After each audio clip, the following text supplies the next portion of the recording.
नारायण नारायण। प्रणाम माते।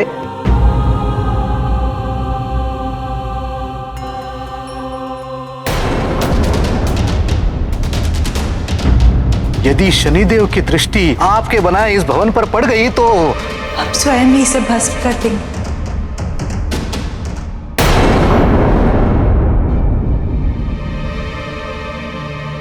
आज क्या भस्म करवाने की मंशा से आए हैं देवर्षि?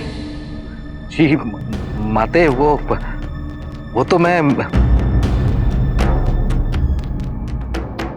तब भी माते, मेरी मंशा तो सत्य तो यही है कि उस दिन से मेरी ग्लानि मुझे ही भस्म किए जा रही है।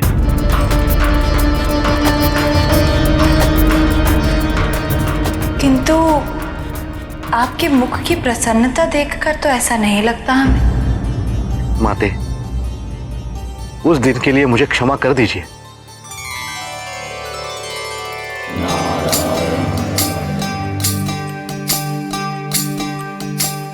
अर्थात आपने मुझे क्षमा कर दिया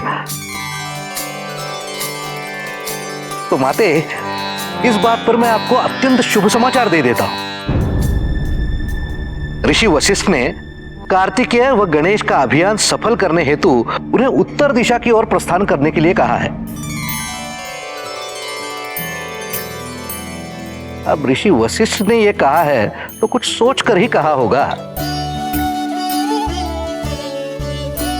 इसका अर्थ यह है कि आपके दोनों पुत्रों को एक आदर्श गृह शीघ्र ही प्राप्त होने वाला है।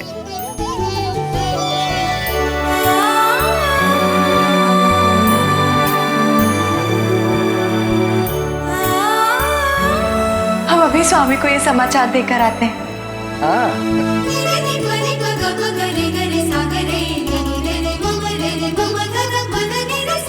नारायण नारायण।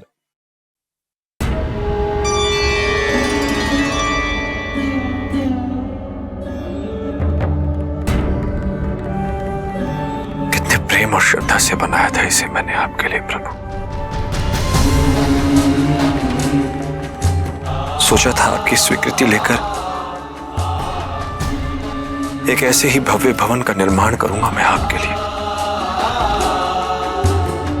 जिसमें आप सुख से रहेंगे, जैसे देवों के देव महादेव को रहना चाहिए। प्रभु आपको किन्हीं सुख साधनों का अभाव नहीं होने देता। मैं आपका दास नित्य वहीं आपके साथ रहता।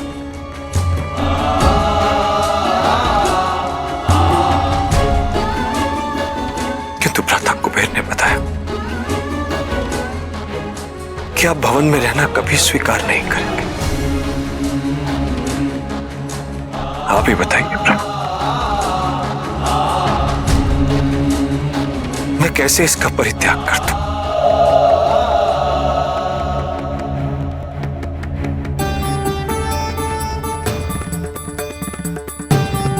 ये नश्वर है, नष्ट हो जाएगा।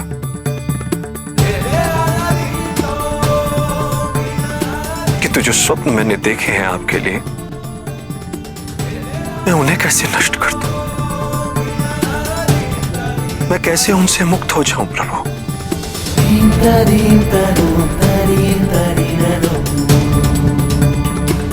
आप ही बताइए मुझे,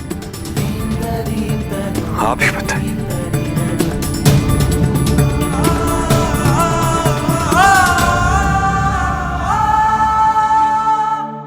स्वामी,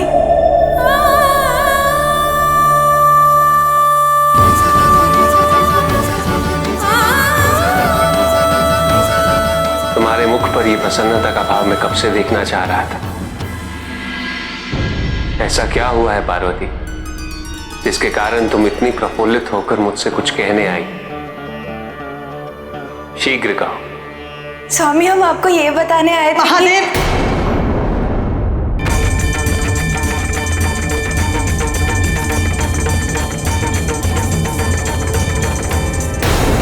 महादेव,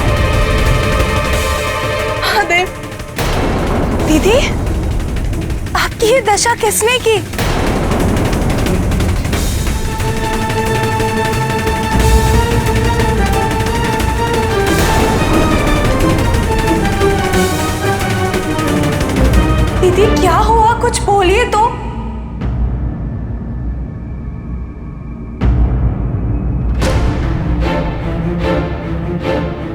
क्या हुआ गंगा?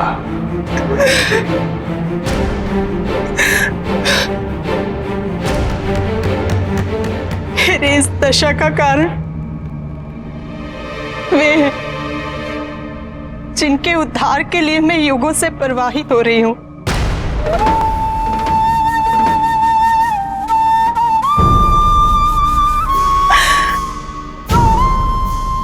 मैंने ना केवल मनुष्यों का उद्धार किया,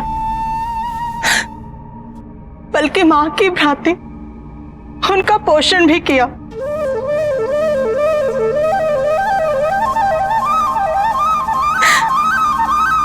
बिना भेदभाव अपने शुद्ध और शीतल जल से उनका पोषण किया।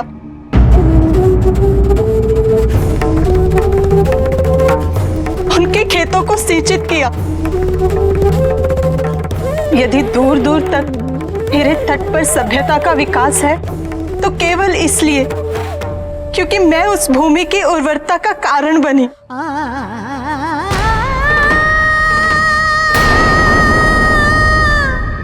और आज वो मेरे साथ दुर्व्यवहार कर रहे हैं, दुरुपयोग कर रहे हैं मेरा। क्या एक माँ के साथ ऐसा करना उचित है?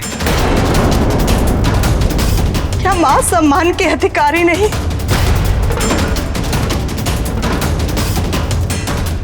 यदि एक माँ अपने संतान से उसकी पीड़ा समझने की अपेक्षा करे तो क्या यह अनुचित है?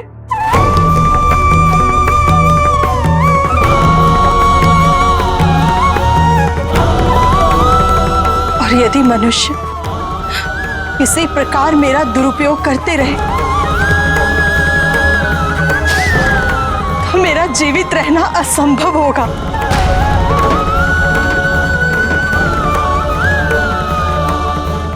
और मेरी चिंता, मेरी व्यथा और मेरी पीड़ा का कारण ये है कि यदि मैं जीवित नहीं रही तो जो सभ्यता, जो संस्कृति, जो मनुष्य मुझ पर आश्रित है उनका भरण पोषण कैसे होगा?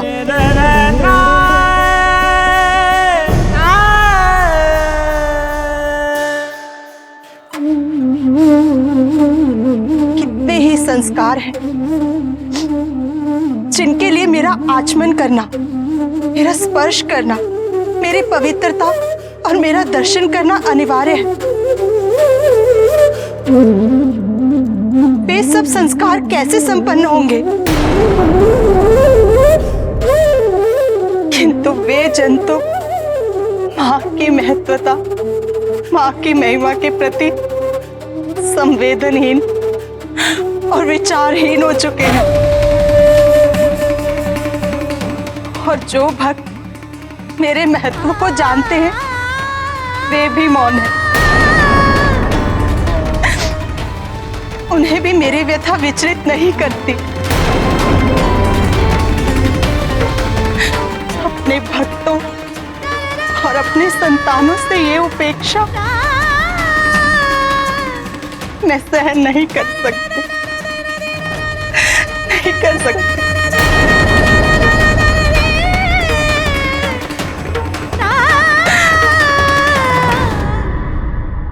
इसीलिए मैं आपके पास आई हूं।